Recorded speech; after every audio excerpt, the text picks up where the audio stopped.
What's up, guys? Welcome back to another episode of Think Different Theory. My name is Josh Forti, and this is going to be a totally different type of episode than I think what most people are used to here. Much more traditional podcasty type episode of just us just sitting down and talking and just catching up on life. I feel like, a little context here, kind of how this came about. I feel like I have learned so much, and I've changed so much as a person. And sometimes the people that you follow online, they change, and you get to watch them change, but you only really get to watch them change for the elements of the content that they're producing. And as I have changed and my content has changed and kind of things like that, I would realize a lot in my personal life, a lot of my own beliefs, even in politics and religion and God and purpose and choice and business and just everything in general has changed.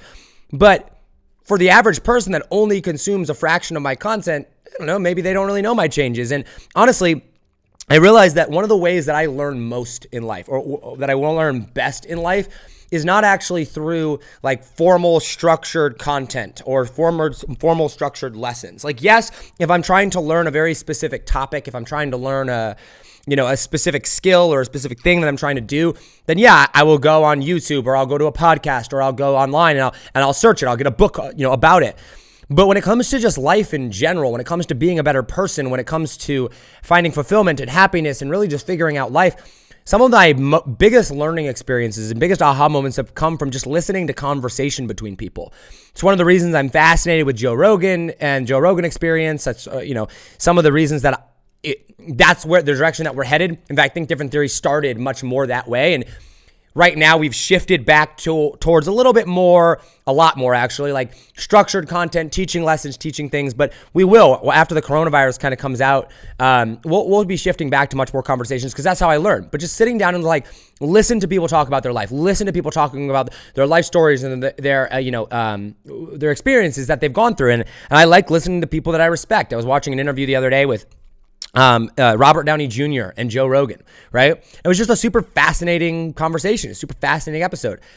I felt like some of you guys really, you love the podcast. You've been following me. You asked me questions about life, and this podcast episode isn't going to resonate with everyone. I don't pretend to be some massive life influencer that I think everybody listens to and that you magically care about my life. I quite frankly, I have no idea whether you care about my life or not. But for those of you that do, or for those of you that are interested in learning a little bit more about me and just kind of what I'm going through, I'm very much about documenting the journey. And I think that I want to be able to look back. I want to be able to watch some of my old content and really understand what was going on inside the head of Josh Forti, right? And I know I just talked about myself in the third person there, but for the sake of this episode, I want to be able to look back in a year, 3 years, 5 years and go, oh, that's what I was thinking at that time. And I think that documenting that process is scary because it solidifies oh my gosh, that's the type of person that I was at that time. However, if there's one thing that I've learned recently is that if you are living and becoming the most true version of yourself, then you don't have to worry about if you've changed in 3 or 5 or 10 years and looking back and being embarrassed about things because that is who you were at the time. And, I think one of the terrible things about the media today and just our world in general is we tend to demonize people's problems. And it used to be, I forget who said it, but I think it was maybe even Kevin Hart. He was like, it used to be that in America, it was this land of redemption and opportunity and that you could be a terrible, awful person. And then, fast forward your life 3, 5, 10 years down the road, you could get your life together. And that was celebrated. That transformation of, hey, you sucked at one point. You messed up. You made mistakes. And now you've turned your life around and that's to be celebrated. Now it's instead of celebrating the fact that you turned your life around, the media wants to point back and be 10 years ago, you said this terrible, awful thing. It's okay, that was 10 years ago. And they want to demonize that. And I think that that's terrible. I really do. I think that we need to get back to celebrating the fact that people are transforming their lives and that people get better and that if, somebody were to do something terrible in the past and come back and grow up and be a different person, that should be a good thing. I mean, I look back at some of the views that I had when I was younger that didn't necessarily come from, any specific person. It certainly wasn't from my parents, but some of the views that I had towards other people or towards, gay people or minorities or things like that, I had no context, I had no understanding. So some of the comments that I made were just stupid, were just dumb, right? You know what I mean? And not necessarily on social media, but just in person. like when I was out with friends when I was young. I didn't have social media when I was growing up, right? And so I like see these things and I'm like, huh. And now we have this world of social media where all of a sudden we're putting our daily lives out online and we can go back and see all the crap that someone was growing up. And that's a double-edged sword. But what I want to be able to do is I want to basically be like, okay, like here's what I was thinking, here's where I was at. And so I guess that's really kind of the purpose of this episode. And as I sat down and kind of thought about, oh man, what should the episode be for today? Like I've got this, we got our content calendar and the team's going, okay, we've got this coming up and we want to do this and make sure to cover this. And here are the questions coming in from our listeners and whatnot. And I just sat down and I looked at it all and I went, I think I just need to do an episode just kind of explaining where I'm at in life. All right. Because guys, and I think that's where I'm going to start. Guys, life right now I'm at a very interesting point in my life right now, right? We're in this middle of the coronavirus season. And I struggle to even say this, guys, because I know that there are some real people that are being really negatively affected by this. And so I want to preface kind of this whole episode to say I am making an external observation of my life. And I'm sharing that with you guys so that you guys can kind of see how I go through and observe my life, not judge. I was going to say judge, but like, I think a lot of times the reason people have such a hard time learning or interacting with other people or learning about themselves or growing is because that they think everything is either a bad thing or a good thing. And sometimes it's just observation. In fact, most of the things that you do, you should just observe. I was thinking about this the other day when, it's crazy. It's a weird story, but I think this will prove my point well. I decided I was going to take a shower. Leah and I were going to have dinner. And I was like, hey, I'm gonna take a shower real quick. I'll be in and out relatively quickly, and I'll come. We'll be ready to eat afterwards. And so I went in and I took the shower, and about 3/4 of my way through the shower, I was like, crap, I'm taking a long time, right? And I started playing out the scenario in my head. I'm like, oh man, what if I get out of the shower and Leah's upset that I took a long time because dinner's ready or like whatever, right? And not that Leah gets mad at me for, I'm just saying like, and then I was like, oh man, if I react this way, I bet you this response would happen. If I got super mad, then this response would happen. And then I thought, well, what if I just, if she says something to me, what if I didn't like defend my actions or acknowledge? What if I just acknowledged and I said, oh yeah. And that reminded me that so many of the times, I noticed this in my own life, that someone makes a statement about me, whether it's Leah or my mom or my dad or my friends or whatever. I either take that thing and I'm like, if I agree with it, I'm like, yeah, I do that. I'm so great. And if it's bad, if it's a negative thing, I take that and I go, no, I don't. And I get super, super defensive, right? And I'm like, well, a lot of things that are said are not really good or bad. They're just observations. So if I would have gotten out and Leah would have been like, hey, Josh, you took a long time in the shower. What the heck, right? I could have been like, no, I didn't, defensive, or yeah, I did, and I deserve to take it, so why are you mad, right? Either way, whether I say it's a good thing or a bad thing, whether I'm taking a stance that could potentially like be good or bad. Or I could just respond and be like, yeah, actually I did. Thanks for pointing that out. I can be more aware of that next time, right? Just observe it. And I feel like if we would approach things like that in life, that would solve a lot of the problems. It would help us get rid of a lot of our pride. And so what I say here in this episode, what I'm talking about here is like, I'm just observing my life and I'm sharing it with you guys because I find it interesting. And I'm just sharing some of the lessons that I have observed about myself and my life over the course of the past few months. So I know that the coronavirus has really negatively impacted a lot of people, but for me, I'm going to kind of take this from my perspective of things. The coronavirus has actually been a wonderful thing for me in my life, I've noticed. And the reason that is because, number one, it forced me to take action and make a decision in my business and in other areas of my life. What I mean by that is, I was really confused about the direction that I wanted to go with Think Different Theory. I wasn't really sure where I was going. I was really struggling with it. I had my coach and we were kind of going back and forth. And I was like, well, I could go this way and I could go this way. And I don't know. What if we don't like this? What if we don't like this? And I just kept going around. It was like, I'd been doing this for months. And then I had been doing it for at least a month with my coach, and my coach was working with me through it or whatever. And then the coronavirus just hits. And I was suddenly faced with this opportunity, this choice that I had to make. I was like, oh, okay. So coronavirus is here. Business might get bad. I've got these followers that I could serve. And I could have delayed more and more and more. And that would have hurt my followers. That would have not served them. I would have not been able to make it through the recession, making as much money as I have, not be financially sad or whatever. Or I could be like, okay, I have to make a decision and just go with it. And I have to trust my gut. I have to trust my gut instinct. And yes, I'm going to miss out on other things that I might want to do. But at the end of the day, the reality is that I've made a decision. I'm going to move forward and my life is going to progress. And then I'm going to be able to make better life decisions moving forward because I'll have more information. And so I just consciously made a decision one day. I said, okay, this is the direction that we're going with Think Different Theory. We teach people how to grow, profitable, engaged audiences, wildly profitable, engaged audiences. We teach people how to build loyal, raving communities and audiences of fans. That's what we do. Okay, we're shifting our content to Think Different Theory slightly right now to serve it. And I just made these decisions. I was like, this is what we're doing, this is what we're doing, this is what we're doing. And it worked. And it was just like, I made this decision. It was out of integrity. It was like, this is what I'm doing.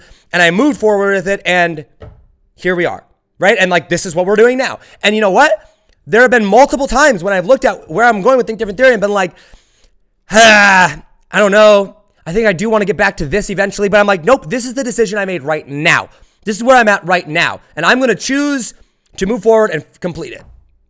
And so here we are. And so that was the first thing I think the coronavirus did. And the second thing that the coronavirus did was because I took action there, it really exploded my business because, business is great right now for us. We're not struggling to get customers. I'm not an offline business. And for people like me, this is great times. And so I tell people that, and sometimes people say they get offended or they're heartless, or they say I say I'm heartless or whatever. But like for the most part, people are appreciative of that because it brings them hope, and it shows them that if you do have a good product, you do have a good service, you are serving people well, that you can make a lot of money right now. And so my business has exploded. And then the third thing that one of the third things that coronavirus I think has done it has made me indirectly focus on the importance of being intentional about my relationships with people. One of the things that I went through when my brother had passed away, and for those of you that don't know, my brother Kyle, my older brother Kyle, passed away in a helicopter crash last March, and he left behind a wife that was pregnant and a 5-year-old son. And that really, really, really wrecked my life. He was over in Kenya. He was not in the military. He was over there visiting a friend, and the helicopter that he was on, it crashed, and he passed away.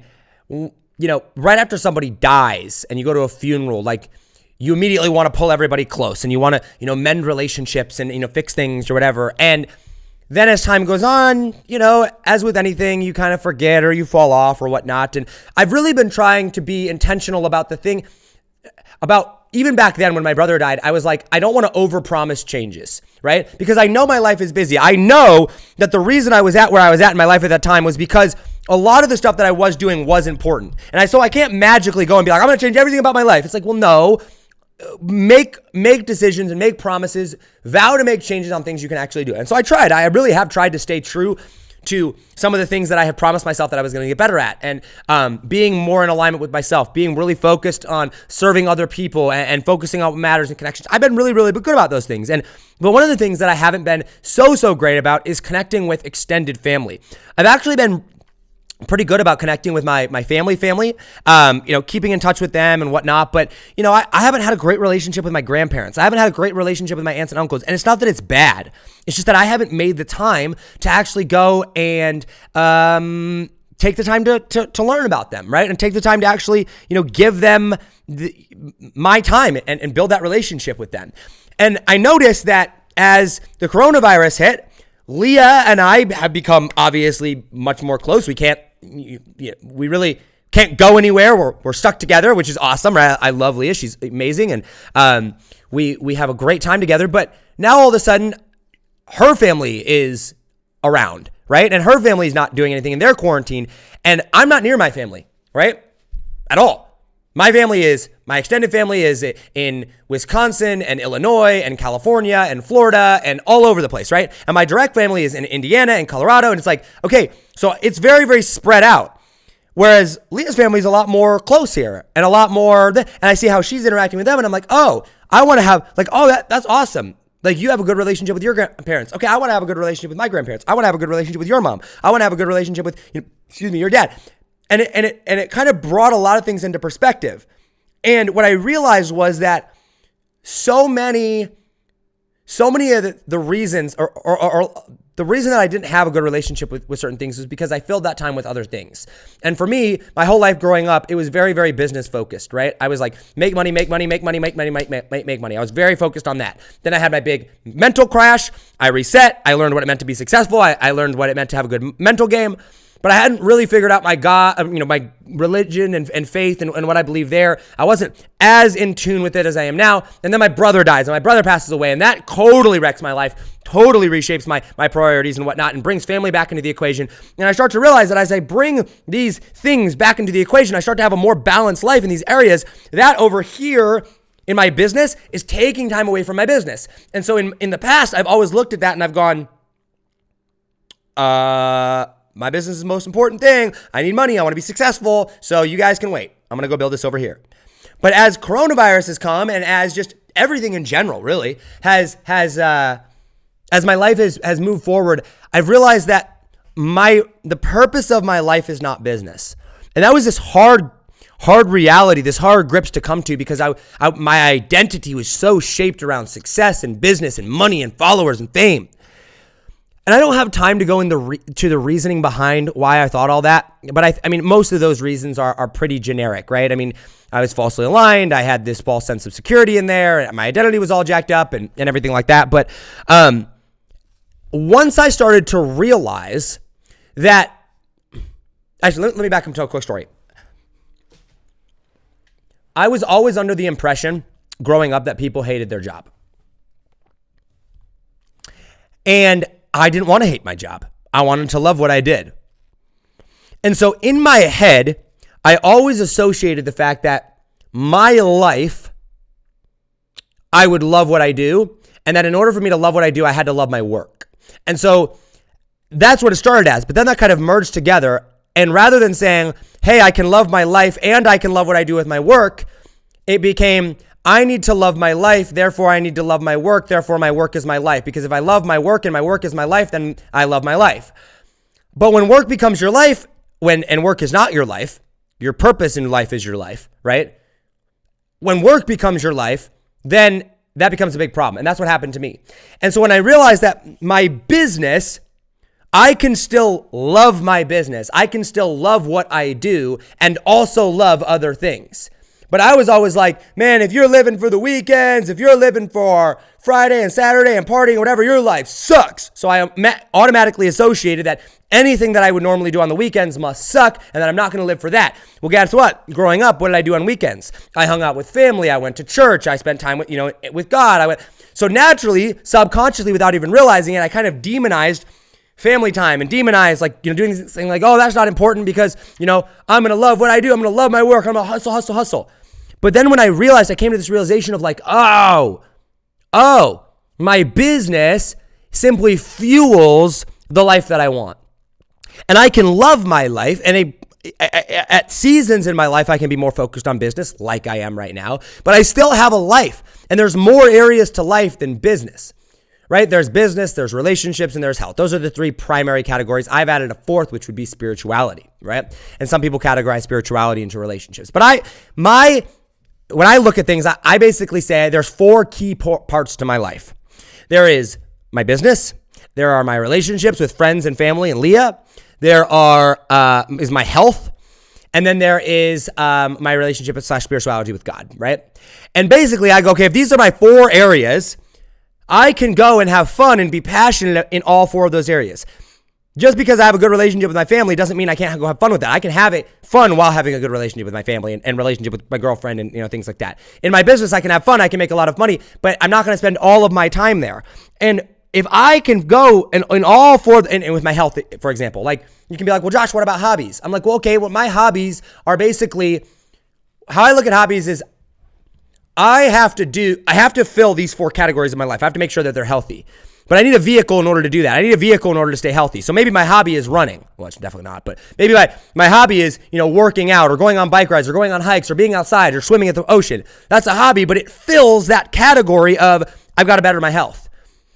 Okay, what about relationships? Oh, well, maybe I could go swimming with my family or my friends. I could, go out and about and go on walks with Leah. Well, that activity now takes care of health and it takes care of relationships, right?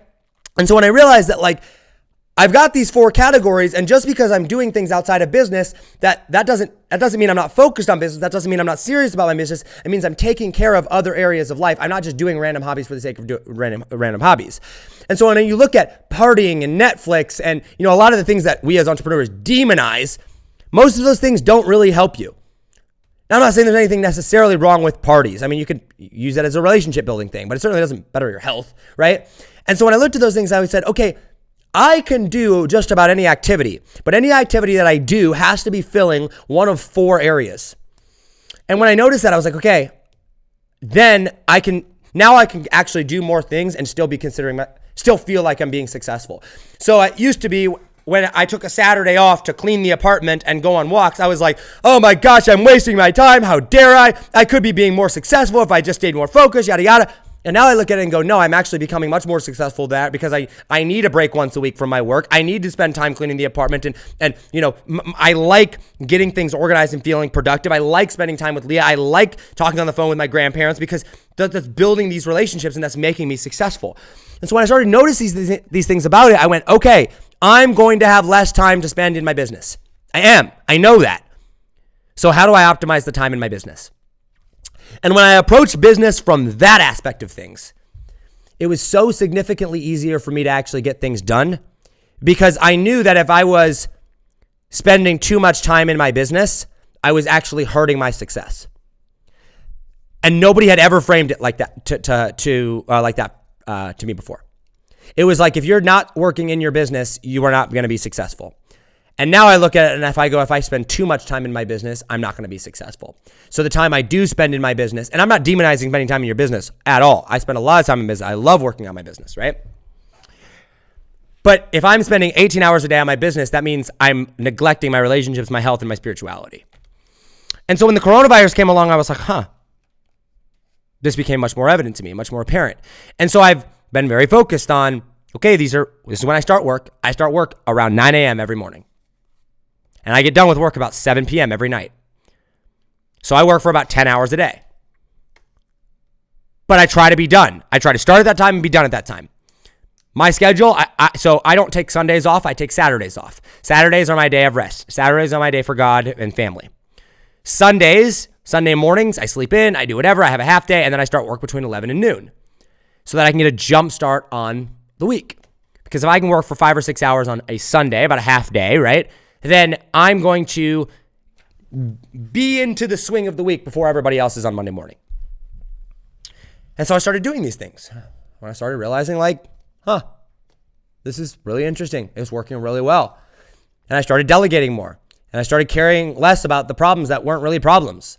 And I started cutting things out that weren't making money and weren't making an impact. And we're bringing on an operations manager in May, right? I'm hiring someone right now. Business is doing really well. We're bringing on another staff member, which is super cool. And what I noticed was when I did this, it allowed me to have more time to think about my beliefs and to think about success in other areas of life. It allowed me to think about politics a little bit more and what my true beliefs are there. It reshaped my perception of politics and how much I listen to them and care about them. It reshaped my beliefs about Donald Trump. And I'm not going to go down that road too heavily, but I have my thoughts on him now. And I'm not always supportive of him necessarily. It made me think about certain things. And obviously I'm going to vote for him, but I noticed some things in my life that I wasn't too proud of. And I was like, okay, maybe I don't support that as much. Maybe I don't do this anymore. And I started to just really go and shape my thoughts differently and my success differently. And I really started to appreciate the person I was becoming. And one of the things that allowed me to even do any of this that I did was I had to cut out social media in this process. And the more I cut out social media, the more in alignment I became with myself, the more I was able to focus, the more I was able to figure things out, and the more I was able to realize that the world is crazy. The media, the business, the government, everything like that it's this nonstop world of craziness. One of the things that I think is interesting is that I think let me rephrase this. One of the things I noticed about myself is that the inputs that I put into my head very much shape what I think is important in my life at that time. And when I turn on the media convinces me that things are important that aren't important. And when I listen to the government convinces me of things that are important that aren't actually important. And when you look at it that way and you start to think about it that way and you go, oh, you mean that hypothetically I could live a life where I never listened to the government, a government official ever? I could pay taxes without ever having to work, like by just hiring an accountant and having them know what's going on in life. You know what I mean? I don't actually need them knowing. I don't need to know all the laws. And I'm not saying that you necessarily need to do that, but you start to play out these scenarios. It's like, oh, I could go live in the mountains in a cabin in the middle of nowhere. I could be completely disconnected. And then I went and I said, if I were to go and do that, what would be important to me? And I was like, whoa, that's super interesting. And so I imagined myself, okay, what if I never had inputs from the media? Well, then everything that they're telling me that's important actually wouldn't be important. I'm like, And so I started to have this shift. I started to have this complete kind of revolutionary thing. So I was like, man, I'm listening to so many of my friends. And my friends are telling me this stuff is important. And I want to be cool because I want to be like them. But then I'm like, but I don't really like that stuff. So here I am trying to be like them when I don't even like that type of stuff. I like them, but I'm worried about whether or not they like me. But if someone doesn't like me for who I am myself, then why would I want to be around them? And even if it sucks to cut them out of my life, or even if it sucks if the relationship dwindles that way, why wouldn't I just be true to myself? And then I started thinking about like alignment, and I started thinking about like how, like who I would actually want to be and everything like that. And when I started like asking these questions, I kind of like started shaping my mind. I was like, man, my life has been so shaped by what everybody else thinks. Maybe I should stop listening to what everybody else thinks and figure out who I am first, and then go and figure out what those next steps are that I need to do. And I noticed in my life, and I think a lot of people can relate, is like the inputs that I was getting were telling me where I should be putting my focus. And so then I would turn to those inputs and say, okay, now teach me how to do it. So not only was I being told, I'm trying to think of a better analogy for this. Okay, imagine someone was trying to sell you something and you had never heard of it before. And they're like, hey, you need this. And I'm just going to say it's this book. Now, obviously, this book is great. It's .com Secrets. But they're like, hey, you need this book. Or you need to be able to sell stuff. Okay, why? You just do. Okay, here's how to do it. Oh, okay, sweet. Now buy it. Well, why am I buying this again? Because you need to know how to sell stuff. Oh, okay. Well, why do I need to know how to sell stuff again? Because I told you to. Well, that kind of seems self-fulfilling. I need this because you told me that I need this. And now you're selling me the solution for the thing that you told me that I needed, but I had no idea that I needed it before. That's basically what the media does. That's like what social media, that's what all these external inputs did. And I was like, well, maybe this is a good thing for me to have, but maybe I should decide that I need this first, right? And so what I've started doing is I come from this place of, my coach calls it stillness. And I just go, and whenever I'm contemplating something, I come back and I go, what's important to me? What's in alignment with what I want to do with my life? What's in alignment with where I feel called from God or from wherever you get your inputs, right? I'm like, okay, if I'm going to be true to myself, okay, I need to build relationships here, here, and here. So then I will go out and I will get inputs or I will get information from people about those very specific things. But what the media does and what other people do is like, they get bored and they are super insecure and they're super afraid of themselves and they're like, I don't know how I should live my life. I just don't know. And then they go out and they listen to all these influencers and celebrities or whatever. And they're like, you need all this. Or they listen to the media, or they listen to Fox News or CNN or the government or whatever.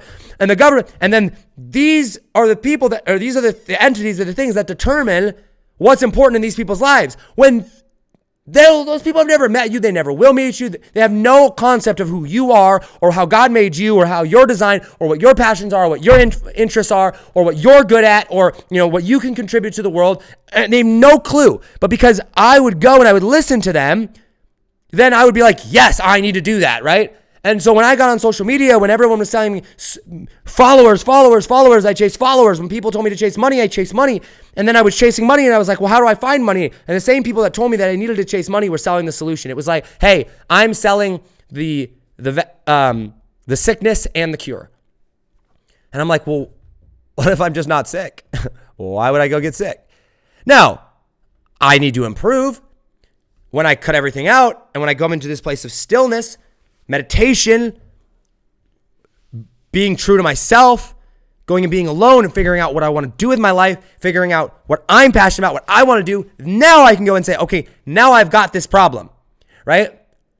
Now I'm going to go and look for a solution to that problem. But I wouldn't go to the doctor unless I knew my arm was broken, right? If my arm wasn't broken, I wouldn't go to the doctor and say, doctor, put the cast on. If I went to the doctor and I was like, doctor, I've got an arm here. What do I do with it? He'd be like, well, you do whatever you want with it, right? But what we're doing is we're going to the doctor and say, doctor, I don't know what to do with this arm. And the doctor's like, break it. Your arm's broken. It needs a cast. And you're like, oh my gosh, I guess it really does need a cast. But it's like he was the one that broke it in the first place. And I noticed myself doing this over and over and over again. And it was shaping so many parts of my life. So where I wanted to live, how I dressed, the content I was listening to, the conferences I was going to, the amount of money that I was making, what I was selling, why I was struggling, like all of it was shaped, and it was a big problem. And so it wasn't until I went and got silent, and it wasn't until I went and figured out who I truly was that I was able to figure these things out. And you might be asking like, well, Josh, how did you figure this out? I wish I could just say I'm super, super smart and I just figured it out. And while I do consider myself to be a somewhat intelligent person because I believe smart is a learned skill, it was my coach. My coach is the one that taught me this. In fact, I've told this story before, and I've talked about my coach a lot. And one of the first things she ever did, this is a funny story. When I first hired her, I hired her to be my business coach. And right after I hired her, she goes, Josh, I will never tell you what to do, and I will never give you the answer. And I was like, I made a terrible decision. Why did I just agree to pay you $60,000? What the heck? I literally hired you to tell me what to do and to give me answers. And now you're telling me you're not going to do any of that?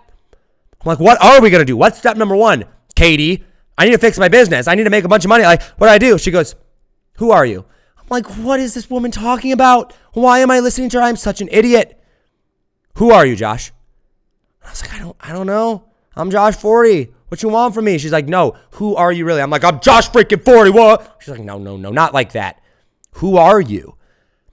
And it wasn't, and we went over this for weeks and weeks and months. And it wasn't until I got clear on who I was, got clear on my identity, got in alignment with what I was supposed to be doing, figured out deep down inside what I wanted to be doing with my life. Now, I believe that comes from God. Some people call it source, some people call it energy. My coach is religious as well. And so we both believe it comes from God. And so we would go through this. And so I'd ask all these questions. I'm like, what does God want me to do? What does God want me to do here? And my coach was like, Josh, God is not telling you what to do. God gives you a playbook for how to live. He's like, hey, here are the fruits of the spirits. Whatever you do, and in the Bible, it's like, whatever you do these things. Whatever you do, be happy. Be joyful. Whatever you do it with, let your speech be seasoned with grace. God doesn't tell me, Josh, go be a marketer. I get to choose that. But when I go become a marketer, do it this way. When I go become a whatever your thing is, do it this way. There's a verse in the Bible, or a couple verses in the Bible. It's called the fruits of the Spirit. Fruits of the Spirit are love, joy, peace, patience. God, and they list these fruits of the Spirit. It's like, okay, whatever I do it with love, with joy, with peace, with patience, and going through those. And so I'm like, okay, but what am I supposed to do with my life? And Katie goes, Josh, that's your choice. God gave you that choice. And if you want wisdom, if you want God to tell you what to do, ask him and he will guide you, but it's your choice. God's going to put passion in your heart. God's going to put passion in your, in your life. He's going to give you these desires and these things because he's the one that put them there. The reason I'm good with words, the reason I want to be a marketer, God put the passion for me to want to go out and talk to other people and go out and change the world. God's the one that put that passion in me, right? But I get to choose how I want to do it. I get to choose whether or not I want to go be a movie star or be a marketer or be a podcaster or be a YouTuber or be a plumber or be a football player or whatever. I get to choose that, right? And God says, listen, I have given you anything that you want to choose. And you, whether you believe in God or not, you have this choice, okay? So call it spirituality, call it whatever. You get to choose. It's like, hey, you can do whatever you want. Now, when you choose those, do them these ways. Do them with gratitude. Do them with peace. Do it with integrity. Don't lie. Be good. Be a good person, right? Because that will make your life better.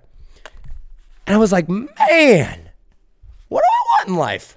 What do I want to do? And so I had to get quiet. I had to get still.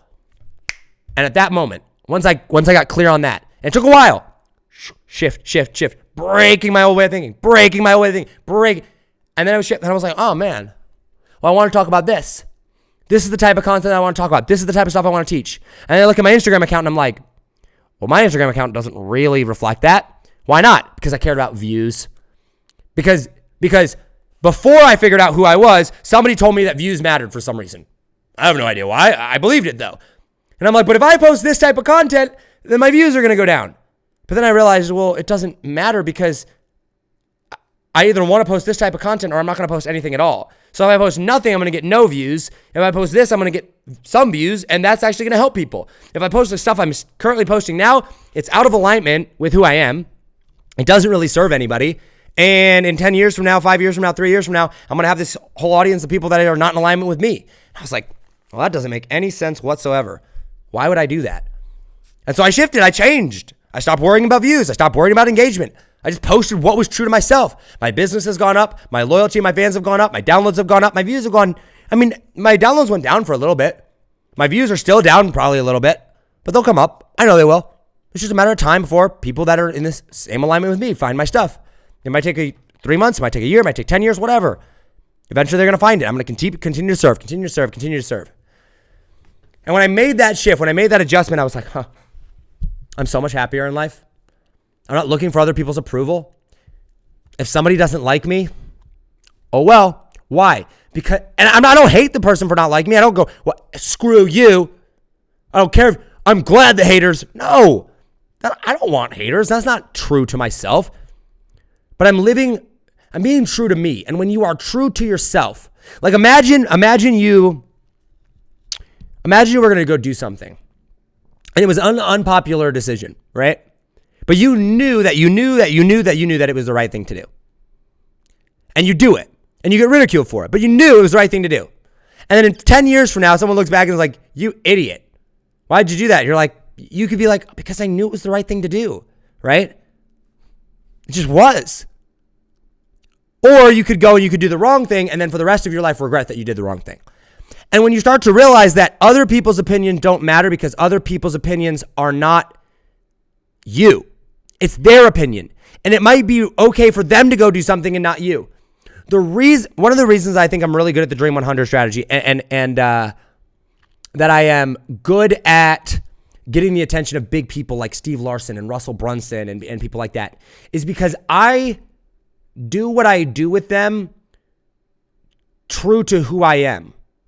And if they don't like that, that's okay because I'm not going to change who I am to impress them. Now, I'm going to try to present who I am in a way that makes the most sense to them. But if I have a limited amount of information and I'm going to shoot my shot, I'm going to do it in the way when you go like, should I do this with Russell or should I do this or should I do this with Steve? What is true to you? Now, come at it from there. Make it about them. I'm not saying like make it about you. I'm saying if I'm going to make this about Russell, about Steve, about whoever, how do I do that that's most in alignment with me? If I were to go and send one of them something that is, I don't know, super, super well done and crafty and this, and the messaging is way off and is not like me at all, then I'm not going to feel good about it because now they're buying into something that isn't me, right? But if I'm true to myself, I do the best job that I know how, and they like it, then great. Then I never have to worry about changing myself. They like me for me, right? They want to do what I want to do. But if they don't, then I'm like, okay, well, then maybe they're not meant to be in my world. And the reason I think that I'm good at that is because I realize that those people are not above me. They have different accomplishments. They maybe accomplish more in life, but we're the same. Like, there's a human. And yes, I want Russell Brunson in my life, and Steve Larson, whatever. But like, I'm on my path over here. And I'm not going to change my path because Russell Brunson thinks it's a bad path. If I think it's a good path, I'm going down that path. I'm not going to change my path if Gary Vaynerchuk or Justin Bieber or Russell Brunson or Will Smith or Joe Rogan or insert your celebrity person here tells me different. No, this is the path that I'm going down. Now, if I hire them for marketing, if I hire them to be my coach and they say, hey, based on what you want to do, I would recommend trying these things out. That's a different story. But I'm true to myself. And I've noticed that about myself. I think I got a little bit of a rant there. So I'm noticing a lot of changes in my life. I'm noticing that I'm really happy with where I think Different This Theory is going. I'm noticing that I care a whole lot less about politics because, guys, oh man.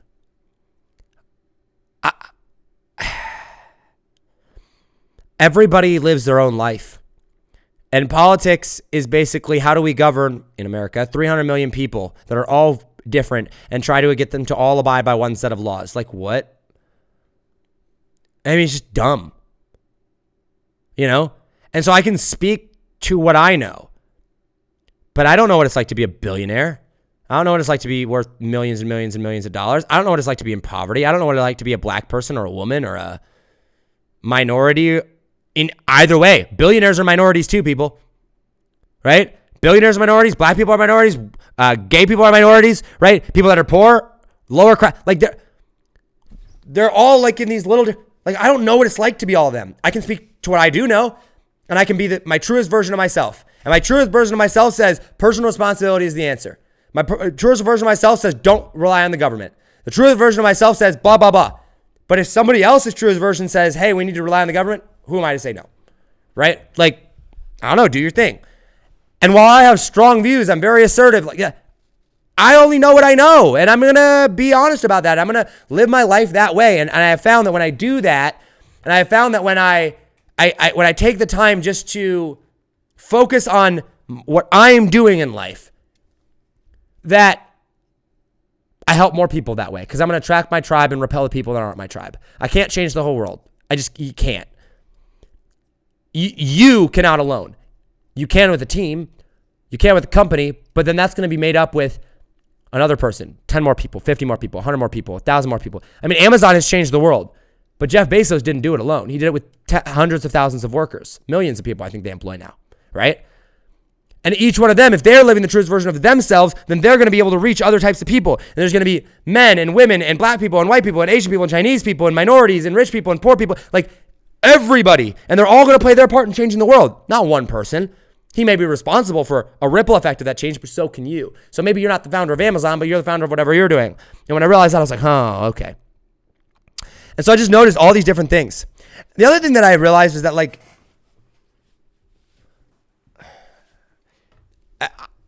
life isn't really meant to be comfortable, I don't think. Life isn't really meant not to challenge us. And I'm going to kind of end with this is like, one of the things that I think that the coronavirus has taught me is that the coronavirus is going to impact some people. It's going to impact some people super negatively. It's going to impact other people super positively. I would say that I'm probably one of the people that isn't that affected by the coronavirus in one way or the other. And if I were to say, how are you impacted by the coronavirus? I would say I probably am more positively impacted by the coronavirus than negatively impacted by it. Simply because of where I'm at in my life and the fact that I don't have kids. I have plenty of money in the bank. I, have a job where I can work from home, and my job is getting people customers, and everybody wants to get getting people customers online, and I serve people that have online business, right? You know what I mean? So like, that's the reality of like where I am at with this. But when the coronavirus ends, there's going to be something else that affects somebody else differently.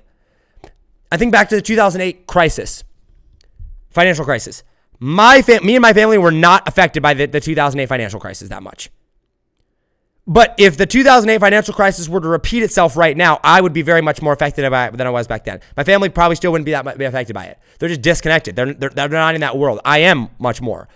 So like, different people get affected by different things at different times. Right now, I am not freaking out about certain things, but there could be other but guess what? And I play, this is a perfect analogy. rewind a year ago right now, and all my friends and so many people I know, 2019 rocks, best year of my life, business is going great, blowing up. And so many people were celebrating having this great 2019. My 2019 sucked. I lost my brother. My life got wrecked. I had to deal with immense amounts of personal problems. I had to get rid of my business, right? And all these things happen. And so while everybody else was having a great time, I was having a terrible time. Now everybody else is having a terrible time with the coronavirus, and I'm like, I don't know, my life's really not affected by it that much, but let me serve my people that are. So if you're doing well, serve, which is why we're so focused on serving right now, which is why I'm so focused on trying to help my customers, my clients. I have clients we have a client right now that multi-million-dollar business offline, lower profit margins, their business overnight gets shut down. Now they have hundreds of thousands of dollars in lost revenue. They have bills that they have to pay or whatever, and they're just normal guys that, and so we're helping them.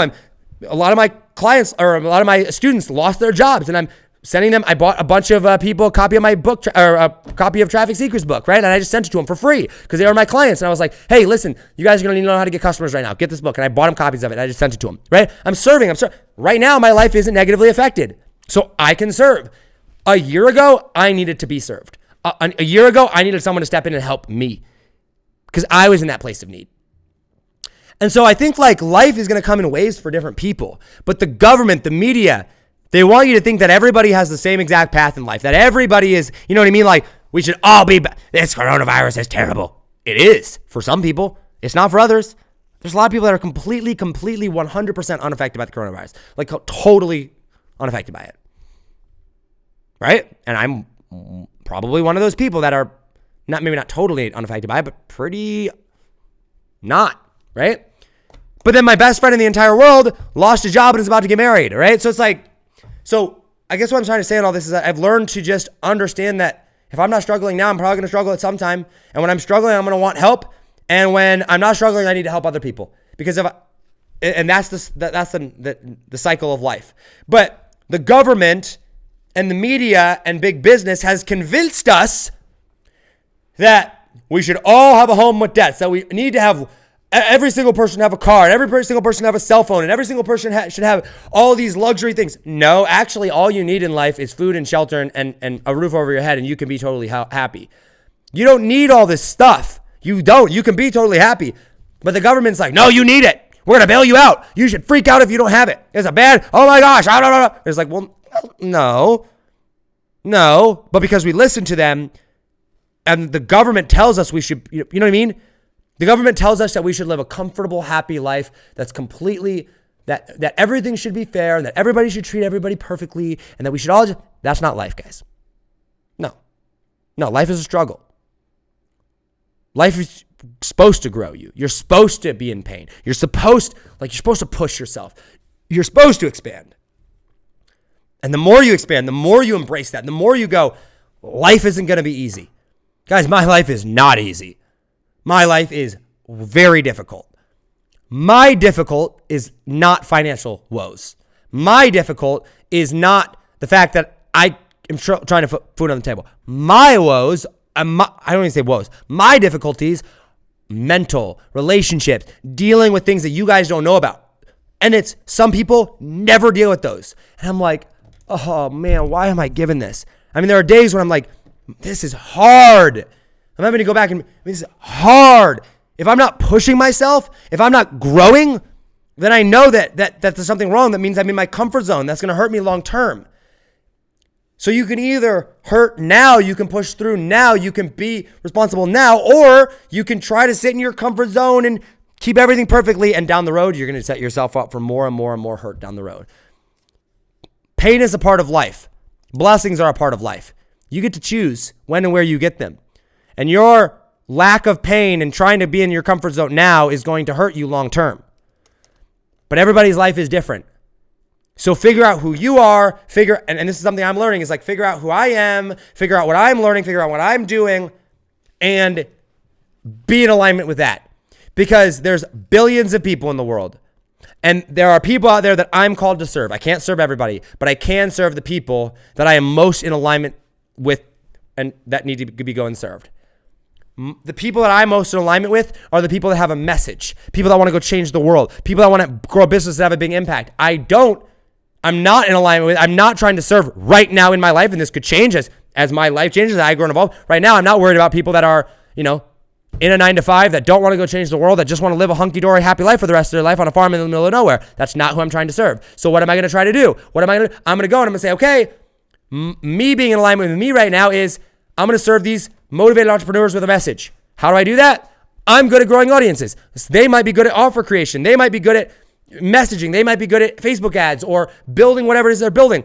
I'm going to go serve them. I'm going to focus on that. I'm not going to be focused on any of these other things. And I'm not blocking those people out of my life, but I'm focused over here. I'm in alignment over here. This is how I'm working. This is what I'm doing. And when that is the case, when that happens, when you do that, now all of a sudden, when you are faced with challenges, the challenges that you're going to face are going to revolve around that. They're not going to be these challenges over here. You're going to be like, well, I don't have those challenges. Just like I don't have the challenges that a lot of people face that are going through the coronavirus.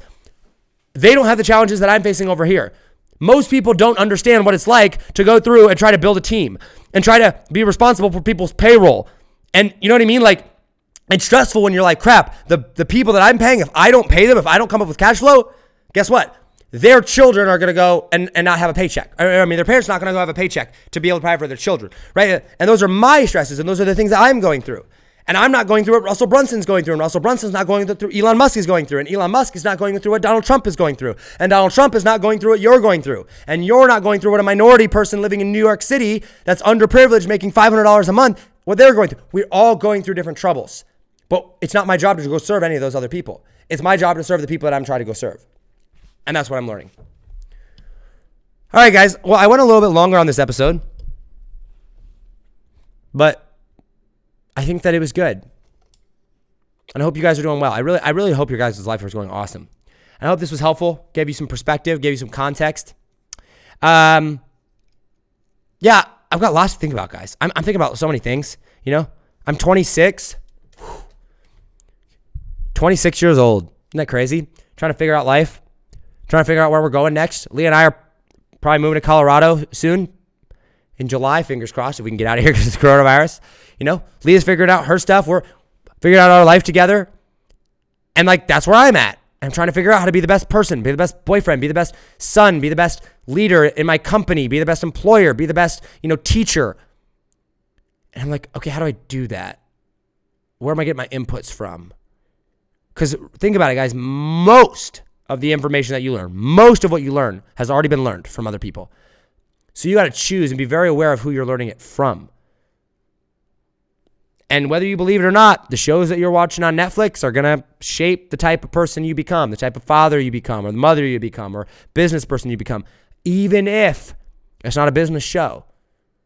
Even if it's not because you're going to see how those people interact. And the more time you spend around negativity, the more negative you're going to become. The more time you spend around positivity, the more positive you're going to become. It's just the rules of life and the rules of nature. All right, guys, that's all I've got for you. I hope this episode was beneficial. If you liked it, make sure to send me a message on Instagram at JOSHFORTI. My name, Josh Forti. If you like this episode, comment hashtag value down below. If you're watching this on the live stream, hit the like button, hit the love button. If you are listening on audio, that's when you can send me a message on Instagram. I'd love to chat, continue the conversation over there. I'm very, very responsive in my Instagram DMs, so that's the best place to hit me up. All right, guys, we got a launch coming up. We got some really cool stuff coming in May. Let's see, it's Friday today. I've got next week, I'll be out of town on Thursday, Friday, Saturday of next week. I will be at my best friend's wedding, which I'm super excited about. So coming up, he's getting married in 8 days. Shout out Austin. Love you, dude. So I'm going to be there, and then we'll be back. But in May, we bring on, so the day after, so I get back on May 3rd, and then on May 4th, my operations manager starts, which is going to be super exciting. And in about 2 weeks after that, we will be doing our big launch, teaching you guys how to launch your audiences, and building Facebook groups and podcasts around your message. Go out there and change the world, make hundreds of thousands of dollars, grow your business, grow your impact, get your message out there. It's going to be super, super fun. We're going to have a blast. So stay tuned for that. Details are coming. Yeah, that's all I got. Guys, as always, hustle, hustle. God bless. Do not be afraid to think different, because those of us that think different are going to be the ones that change the world. I love you all, and I will see you on the next episode. Take it easy, fam. Peace.